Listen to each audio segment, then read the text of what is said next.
बिस्मिल्लाहिर्रहमानिर्रहीम। क्या हुआ बीबी? वो रोती हुई अदालत के अंदर की जानिब बढ़ती चली जा रही थी जब एक आदमी ने उसे देखकर पूछा, जो शक्ल सूरत और हुलिये से काफी बेहाल लग रही थी, मगर वो थी बेहद खूबसूरत। कुछ नहीं हुआ, तुम जाकर अपना काम करो, उसने बेहद गुस्से से उसे कहा, जिस पर वो तल्ख नजरों से उसे देखता हुआ सर झटक कर अपने रास्ते पर मुड़ गया, जबकि वो औरत अब भी आंसू बहाती हुई इर्द गिर्द से बेखबर चलती जा रही थी। कदमों में बेहद तेजी थी, जैसे अगर वक्त पर न पहुंची तो कोई बहुत बड़ा नुकसान हो जाएगा। अदालत के हाथे में हर तरफ वकील, पुलिस के एहलकार, गरीब और अमीर लोग यहाँ से वहाँ चलते और भाग दौड़ करते नजर आ रहे थे। जहाँ पुलिस एहलकार मुजरिमों के साथ मौजूद थे, तो वहीं वहाँ नजर आने वाले वकील भी शायद नहीं बल्कि यकीनन उन्हीं मुजरिमों का केस लड़ने के लिए ही आए हुए थे। वहाँ पर मौजूद बेहद गरीब और अमीर लोग भी शायद किसी न किसी केस के सिलसिले में वहाँ पर आए थे। ऐसा लग रहा था कि मैदान हश्र का सामान हो, जहाँ हिसाब किया जा रहा हो। मैले और पुराने कपड़ों में मलबूस गरीब लोगों में से कुछ लोग आंसू बहा रहे थे, तो कई लोग बेहद खुश थे। जो खुश थे कि इसका फैसला शायद उनके हक में आया था, और जो दुखी थे यकीनन कि इसका फैसला उनके हक में नहीं आ सका था। ये निज़ाम कायनात भी कितना अजीब है ना, कहीं खुश है तो कहीं कोई गमगीन। न किसी के पास मुकम्मल खुशी है, न किसी के पास मुकम्मल गम, बल्कि खुशी और गम सब में आधे आधे बांट दिए गए हैं कि कोई भी चीज़ मुकम्मल किसी के हिस्से में नहीं आई। शायद यही रब्बे ताला का निज़ाम है कि वो खुशी देता है तो गम भी देता है, ताकि गम में उसके वो बंदे उसे याद रख सकें जो उसे खुशी के मौके पर बिल्कुल भूल जाते हैं। इंसान खुदगर्ज भी तो बहुत होता है, अपनी खुशियों और दुनिया की रंगीनियों में खोकर उसके पास इतना वक्त भी नहीं होता कि वो अल्लाह को याद कर सके, जिसने उसे इन खुशियों से नवाजा है जिनमें खोकर वो अल्लाह ही को भूल चुका है। दुनिया का वतीरा तो शायद ऐसे ही रहने वाला है। मगर वहां से आगे आए तो वो औरत अब कमरा अदालत में पहुंच चुकी थी और काफी बेचैन लग रही थी। रोया रोया चेहरा बताने को काफी था कि वो कितनी गमगीन है, और उस गम को कम करने का हल चाहती थी। लोग अब कमरा अदालत में जमा होने लगे थे, और फिर उसके देखते ही देखते कमरा अदालत में मौजूद हर कुर्सी पर लोग विराजमान हो चुके थे। लेकिन अभी भी जज साहब की कुर्सी खाली थी, क्योंकि वो अभी तक नहीं आए थे। वो बार बार घड़ी देखने लगी, लेकिन जज का कहीं नामो निशान भी नहीं था, जिस पर वो मजीद बेचैन और परेशान होने लगी। लोग उसे हैरत और ताज्जुब से देख रहे थे, जो मुसलसल रो रही थी और बेदर्दी से अपनी आंखों और गालों को बार बार रगड़ रही थी, जो उसकी यूं बेदर्दी से रगड़ने पर बेहद सुर्ख होने के साथ साथ सूज भी गई थी, मगर उसे परवाह नहीं थी। तभी जज साहब तशरीफ लाए और आकर अपनी मखसूस नशिस्त पर विराजमान हो गए।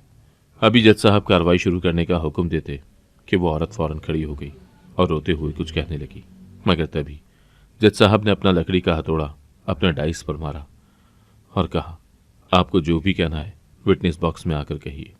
जज साहब की बात सुनकर वो औरत सर हिलाती हुई विटनेस बॉक्स में आकर खड़ी हो गई। सब लोगों की नजरें अब उस औरत पर जमी हुई थी। उस औरत का वकील और उसका मुखालिफ वकील अपनी जगह पर बैठे रह गए थे कि उस औरत ने उन्हें कुछ कहने सुनने या बोलने का मौका ही कहाँ दिया था, जो वो अपनी कार्रवाई अचरह शुरू करते। वो औरत कमरा अदालत में रोती हुई जज साहब से बोली, मैं अपना मुकदमा थाने में लाई थी ताकि वहां मेरा मुकदमा दर्ज किया जाए और मुझे इंसाफ मिल सके, मगर वहां के थाने का पुलिस वाला मेरे हुस्न को देखकर अंधा हो गया और मुझे बदकारी की दावत दी। उसने शर्त रखी थी कि अगर मैं उसका साथ दूंगी तो वो मेरा मुकदमा दर्ज कर लेगा और मुझे इंसाफ दिलवाएगा, मगर मैं ना मानी, क्योंकि मुझे अपनी इज्जत अपनी जान से बढ़कर अजीज थी। तभी मैंने उस पुलिस वाले की बात ना मानी कि मैं तो पहले ही हालात की सताई हुई थी, अगर इज्जत भी चली जाती तो मैं क्या करती। वो औरत रोते हुए जज साहब को बताने लगी तो हाजरीन सामीन को सांप सूंघ गया।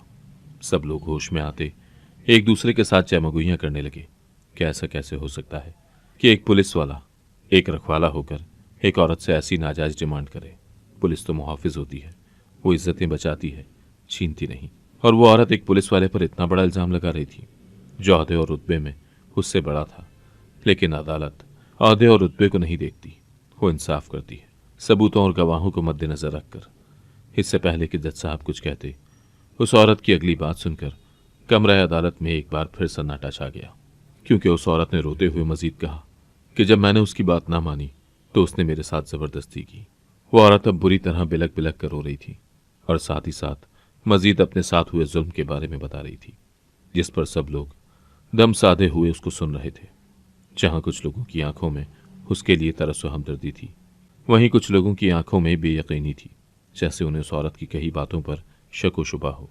तुम्हारे पास कोई सबूत है? जज साहब ने रोती हुई औरत से पूछा, तो उसने तेजी से नफी में सर हिला दिया कि नहीं जज साहब, ये सब उस पुलिस वाले ने थाने में किया और मैं वहां से सबूत कैसे महफूज कर सकती थी।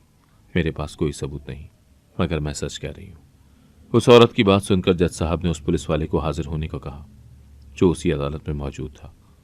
वो जज साहब के हुक्म पर तेजी से दूसरे कटहरे में आकर हाजिर हो गया और फिर जज साहब के पूछने पर वो बोला, जज साहब, ये औरत झूठ बोल रही है। वो औरत बेहद गुस्से से उस पुलिस वाले को देख रही थी, जबकि वो पुलिस वाला अब भी जज साहब से कह रहा था कि मैं इस औरत को ठीक से जानता भी नहीं और ये मुझ पर इतना बड़ा इल्जाम लगा रही है। पुलिस वाले की बात सुनकर अदालत में एक बार फिर चहमगोइयां शुरू हो गई थी और सभी उस पुलिस वाले और उस औरत पर तबसरे कस रहे थे कि कौन सच्चा है और कौन झूठा है। साथ ही अपनी कयास आराइयां भी लगा रहे थे। कुछ लोगों का कहना था कि औरत सच्ची है, यकीनन इस पुलिस वाले ने इसके साथ जबरदस्ती की होगी, तभी तो ये इस पर मुकदमा कर रही है, वरना हर औरत को अपनी इज्जत बहुत अजीज होती है। वो कभी भी सरेआम अपनी इज्जत को बदनाम नहीं करती और जानबूझकर तो बिल्कुल भी नहीं। तभी वो लोग उस औरत को भी सच्चा समझ रहे थे, लेकिन कुछ लोगों को पुलिस वाला सच्चा लग रहा था, जिसका मजबूत और मुस्तहकम लहजा बता रहा था कि वो झूठ नहीं बोल रहा, क्योंकि झूठ बोलने वालों की आवाज़ और लहजा लड़खड़ा जाता है, रंगत भी बदल जाती है। सब लोग अपने अपने अंदाजे लगा रहे थे। जब वो सभी लोग हैरान रह गए, जज साहब ने सच्चाई जानने के लिए एक मुलाजिम को बुलवाया और कहा कि बर्फ वाला पानी का बर्तन लेकर आओ। मुलाजिम भी हैरान तो हुआ, मगर फिर सर हिलाकर बाहर चला गया। इससे पहले कि मजीद चहमगोइयां होती, जज साहब ने लकड़ी का हथौड़ा डाइस पर मारा और 2 बार ऑर्डर ऑर्डर कहा, जिस पर हर तरफ खामोशी छा गई।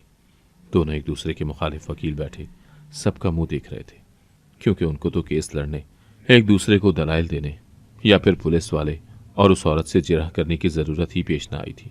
शायद जज साहब खुद ही नतीजा अखज करके फैसला सुना देने वाले थे।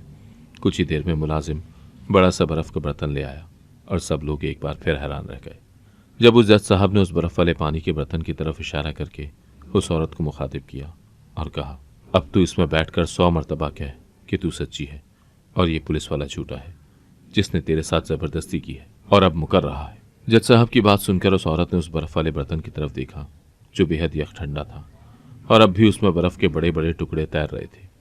अगर वो जज साहब की बात मानकर उस बर्तन में बैठ जाती तो इस जनवरी की सर्दी में उस ठंडे यख पानी की वजह से उसे नमूनिया जरूर हो जाता और फिर आराम आता या नहीं ये भी वो नहीं जानती थी।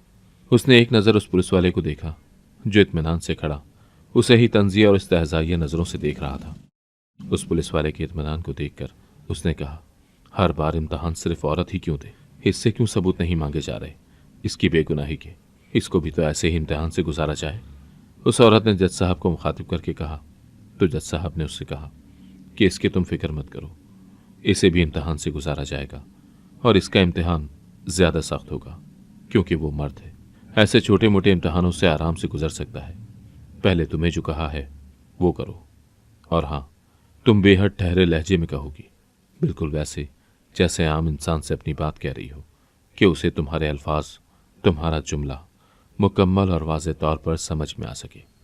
जज साहब ने कहा तो उस औरत ने कहा कि अभी और इसी वक्त उसे भी इम्तहान से गुजारा जाए, इससे अदालत का वक्त भी बचेगा और मुझे अदालत के इंसाफ पर यकीन भी होगा कि आपने झूठ नहीं बोला।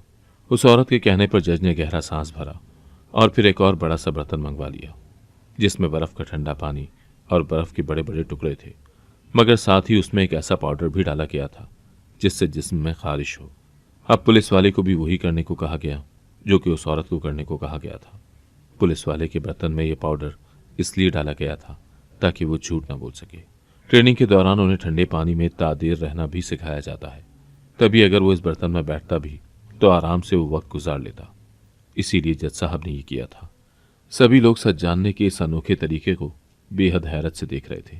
आज से पहले कभी किसी ने इस तरीके से सच जानने की कोशिश नहीं की थी, बल्कि वकीली जिरह करते और अपने गवाहों और सबूतों को पेश करके केस का फैसला करवाते थे। लेकिन अब तो सब कुछ जज साहब ने अपने हाथ में ही ले लिया था और वकील खामोशी से एक दूसरे को और बाकी सबका मुंह तकते बैठे हुए थे। वो पुलिस वाला और वो औरत अपने अपने बर्फ के पानी वाले बर्तन में बैठ गए। वो औरत मुसलसल ठहरे हुए लहजे में कह रही थी कि मैं सच्ची हूँ, ये पुलिस वाला झूठा है, इसने सच में मेरे साथ ज़बरदस्ती की, जबकि वो पुलिस वाला कह रहा था कि मैं सच्चा हूँ। ये झूठी है। मैंने इसके साथ कोई ज़बरदस्ती नहीं की। ठंडे यख पानी और जनवरी की सर्दी की वजह से उन दोनों के बदन कँपकँपाना शुरू हो चुके थे, मगर वो दोनों ही हार नहीं मान रहे थे, जबकि सब लोग अब दिलचस्पी से उन दोनों को देख रहे थे कि अब ये ऊँट किस करवट बैठता है। जज साहब की नज़रें भी उन दोनों का बगौर जायजा ले रही थी, जैसे वो उनके चेहरों से ही सब कुछ परख रहे हों कि कौन सच्चा है और कौन झूठा। अब जब उस औरत के और पुलिस वाले के दांत बजना शुरू हो चुके थे और अब तक वो सिर्फ 50 बार ही अपनी बात बोल पाए थे, उस औरत की निस्बत पुलिस वाले का हाल ज्यादा बुरा था, क्योंकि उसके जिस्म में मुसलसल खारिश भी हो रही थी, जबकि वो औरत अब सर्दी के बायस नीली पड़ रही थी। दोनों का हाल बुरा था, मगर दोनों ही हार मानने को तैयार नहीं थे, जैसे एक दूसरे को हराने की जिद में हो। वो दोनों 60 बार बोल चुके थे और अब हाल से बेहाल हो गए थे, जबकि सबकी दिलचस्पी अब भी बरकरार थी। अभी वो दोनों 75 बार ही बोल पाए थे, जबकि वो दोनों लड़खड़ाते कदमों से एकदम उठकर कपकपाते अंदाज में एक साथ चीखने लगे, मैंने झूठ बोला है, मैं मजीद नहीं सह सकती। उस पुलिस वाले ने भी बैक वक्त यही कहा कि मैंने झूठ बोला है, मैं मजीद ये इम्तहान बर्दाश्त नहीं कर सकता। उन दोनों ने बैक वक्त अपना झूठ कबूल किया तो सब सन्नाटों की जद में आ गए। उन्हें लगा था कि इन दोनों में से कोई एक झूठा होगा, मगर वो दोनों ही कह उठे थे कि हम झूठे हैं। ये केस अब नया मोड़ ले गया था। वकीलों ने पहले एक दूसरे की तरफ देखा और फिर नजरें उन दोनों पर जमा दी, जबकि जज साहब पुरसुकून अंदाज में डाइस पर कोहनियां रखकर आगे को झुके और पुलिस वाले से बोले कि कटहरे में आ जाओ। वो सर हिलाकर कटहरे में आया। वो औरत भी कटहरे में चली आई। एक मुलाजिम ने उन्हें गर्म ओढ़ने वाले कंबल ला दिए, जबकि पुलिस वाले को दवाई भी ला दी, जिसे उसने तेजी से खा लिया ताकि उसे मजीद खारिश ना हो, वरना उसका बस न चल रहा था कि खारिश कर करके अपना वजूद नोच डाले। वो कुछ पुरसुकून हुए तो जज साहब ने पुलिस वाले को बोलने का इशारा किया, जिस पर उसने सर्दी से चचरते हुए सामने कटहरे में खड़ी औरत को देखा और कहा, यह औरत मेरे पास आई थी, लेकिन थाने में नहीं बल्कि मेरे घर पर, मगर मैं इसका हुस्न देखकर अंधा हो गया और इसे बदकारी की दावत दी, मगर ये ना मानी तो मैं इसके साथ ज़बरदस्ती करने लगा। इसने बहुत बारीक से लिबास पहन रखा था, जिसका साफ मतलब था कि ये दावत गुनाह की गर्ज से ही मेरे पास आई थी, वरना ये थाने आती, मेरे घर में नहीं। उस दिन मैं घर पर अकेला था, मेरे माँ बाप घर पर नहीं थे, तभी मैं मौके से फ़ायदा उठाना चाहता था, मगर उसी वक्त अज़ानें होने लगी तो मेरे सर पर सवार शैतान उतर गया और मैं होश में आ गया। मैं तेज़ी से इस औरत से दूर हो गया और इससे माफ़ी मांगी कि मैं बहक गया था, इसलिए सही और गलत की पहचान न कर सका, तो तुम मुझे माफ़ कर दो। जिस पर इसने कहा कि माफ़ी तो तुम्हें हरगिज़ नहीं मिलेगी, बल्कि अब मैं तुम्हें कड़ी से कड़ी सज़ा दिलवाऊंगी कि तुमने मेरी इज्जत ख़राब की।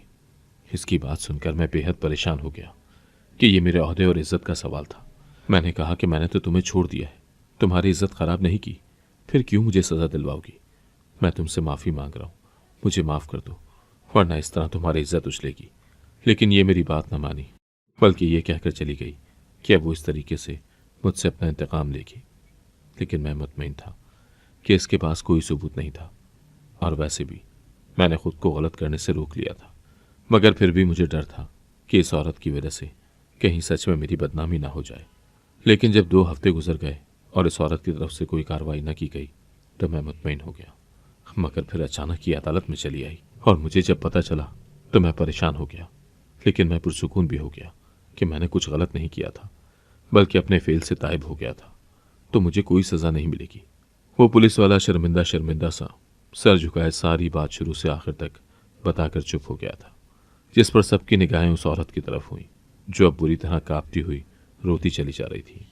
अब बताओ कि सच क्या है? जज साहब ने औरत को अपनी तरफ मुतवज्जा करते हुए सवाल किया तो उसने एक गहरा सांस भरकर अपनी कपकपाहट पर काबू पाया और फिर बोलने लगी, मेरा नाम समरीन है। मेरी बस एक ही बड़ी बहन थी जिससे मैं बेहद मोहब्बत करती थी। सिर्फ मैं ही नहीं बल्कि वो भी मुझसे बेहद मोहब्बत करती थी, क्योंकि मैं उसकी छोटी लाडली बहन थी जिसे उसने माँ बनकर पाला था।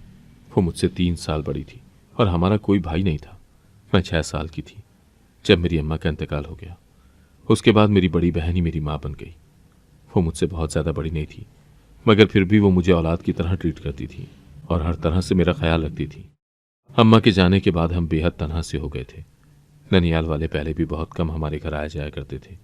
फिर अम्मा के मरने के बाद ये आना जाना कम होते होते बिल्कुल ख़त्म हो गया।